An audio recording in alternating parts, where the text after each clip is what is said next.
बिस्मिल्लाहिर्रहमानिर्रहीम। अस्सलामुअलैकुम स्टूडेंट्स, आप लोग कैसे हैं? उम्मीद है अल्लाह ताला के फजल करम से आप लोग ठीक ठाक होंगे। और मैं आज आपके लिए जो लेक्चर लेकर आया हूं वो MCQs मल्टीपल चॉइस क्वेश्चन मुंतखब करने वाले सवालात class 9 physics chapter number 8 thermal properties of matter. तो चलते हैं MCQs लेकर। MCQs की तरफ जाने से पहले स्टूडेंट्स, वो लोग जिन्होंने अभी तक मेरे चैनल को सब्सक्राइब नहीं किया तो प्लीज़ मेरे चैनल को सब्सक्राइब कर दें, बेल आइकन भी क्लिक कर दें ताकि आपको अच्छे अच्छे लेक्चर्स का नोटिफिकेशन मिलता रहे। तो MCQs की तरफ जाने से पहले एक पंजाबी दा शेर सुन लो। सिक्का जमाया ई हुन वेखाना, सिक्का जमाया ई हुन वेखाना, पब्लिक नूं दित्ता ई तुन वेखाना, पब्लिक नूं दित्ता ई तुन वेखाना, सिक्का जमाया ई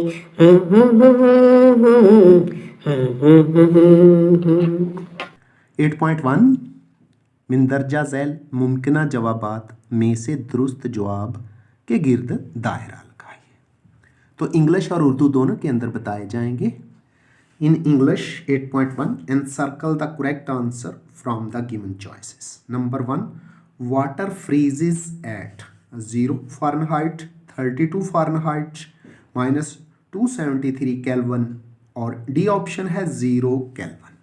उर्दू के अंदर पानी जिस टेम्परेचर पर बर्फ बन जाता है, ए 0 फ़ारेनहाइट, बी 32 फ़ारेनहाइट, सी -273 केल्विन, डी है 0 केल्विन। तो जब फ़ारेनहाइट की बात करें तो 32 फ़ारेनहाइट पर जो पानी है वो फ्रीज हो जाता है, बर्फ़ बन जाता है। ऑप्शन बी में लिखा हुआ है, ऑप्शन बी हमारा करेक्ट आंसर है। तो ऑप्शन बी को स्टूडेंट्स हमने सर्कल कर दिया। नंबर 2 है normal human body temperature is A 15 degree centigrade, B 37 degree centigrade, C 37 Fahrenheit, D 98.6 centigrade. In Urdu normal या सेहतमंद इंसानी जिस्म का टेम्परेचर है A 15 degree centigrade, B 37 degree centigrade, C 37 Fahrenheit, D है 98.6 डिग्री सेंटीग्रेड। तो इन सेंटीग्रेड ये 37 होता है तंदुरुस्त सेहतमंद इंसानी जिस्म का टेम्परेचर। ऑप्शन बी में लिखा हुआ है तो ऑप्शन बी को हम सर्कल किए देते हैं और यही दुरुस्त ऑप्शन है, दुरुस्त आंसर है number 3। Students number 3, mercury is used as thermometric material because it has option A uniform thermal expansion, B low freezing point, C small heat capacity, D all the above properties।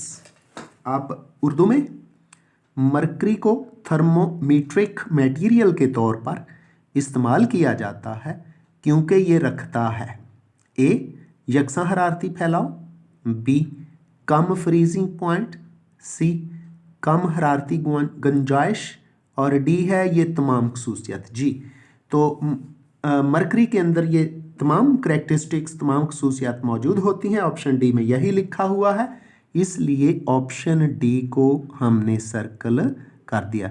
यानी इसका freezing point कम होता है, इसका फैलाव यकसा होता है और इसकी हरारती गुंजाइश कम है। नंबर 4 कुछ यूं है, Which of the following materials has large specific heat? A copper, B ice, C water, D है मरकरी। उर्दू के अंदर कौन सा मटेरियल ज़्यादा हरारत मखसूसा का हामिल है?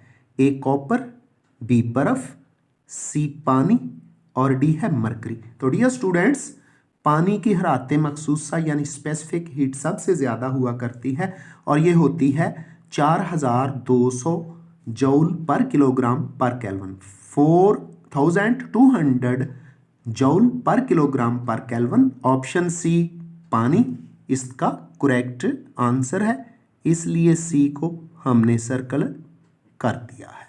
नंबर 5 की स्टेटमेंट कुछ यूं है, पहले इंग्लिश में सुन लें।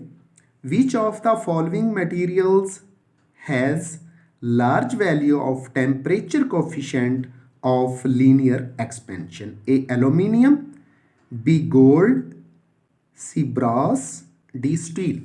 अब उर्दू में भी सुन लें। नंबर 5 के लिए दर्ज झैल में से किस मटेरियल के तूली फैलाव के कोफिशिएंट की कीमत ज़्यादा से ज़्यादा है? ए एल्यूमिनियम, बी गोल्ड, सी पीतल और डी है स्टील। तो एल्यूमिनियम के कोफिशिएंट, लीनियर कोफिशिएंट यानी तूली फैलाव के कोफिशिएंट की कीमत ज़्यादा से ज़्यादा होती है। ऑप्शन ए में लिखा हुआ है, इसलिए हमने ऑप्शन ए को सर्कल कर दिया है। अब बढ़ते हैं नंबर 6 और 7 की तरफ। MCQs नंबर 6 है। First in English, what will be the value of beta for a solid for which alpha has the value 2 × 10⁻⁵ Kelvin? A is equal to 2 × 10⁻⁵ per Kelvin. B 6 × 10⁻⁵ per Kelvin. C 8 × 10⁻15 per Kelvin. D 8 × 10⁻5 per Kelvin. अब उर्दू में एक ठोस शय के तूली हरारती फैलाव के coefficient की कीमत 2 × 10⁻⁻5 पर केल्विन है। इसके वॉल्यूम में फैलाव के कोफिशिएंट की कीमत क्या होगी?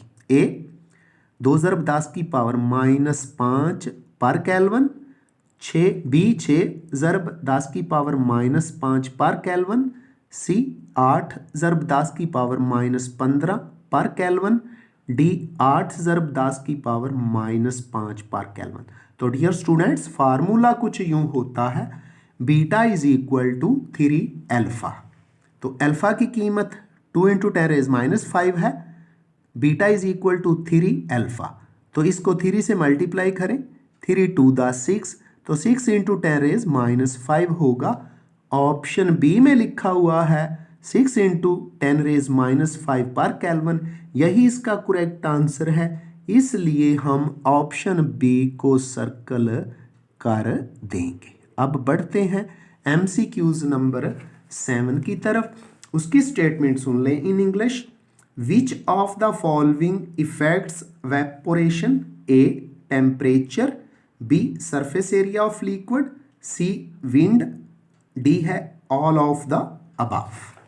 Now in English, now in Urdu, इनमें से कौन सा जुज़्व वेपोरेशन को मुतासर करता है?